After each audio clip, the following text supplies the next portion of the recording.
Instructional strategies. Instructional prompts are cues used to evoke a desired response. Once they've got that response, then they can be removed so that they can perform the behaviour independently. Direct verbal prompts specify what the person needs to perform. For example, open your book. So that's a direct verbal prompt. Indirect verbal prompts do not describe the behaviour. For example, what do you need to do next? This helps the person to then think about what comes next. So when you think about the different tasks, it helps them to try and analyse and see where they are and then where they need to go next.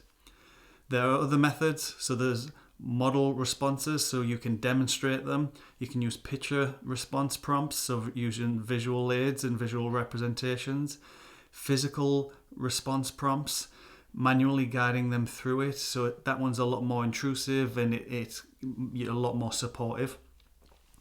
Stimulus response prompts, so adding extra prompts to the environment. This might be putting any of the other responses or prompts in by putting stickers up, posters, pictures. You can use electronics, you can use Alexa, you can use any different gadget and aid that you can to help them in the environment.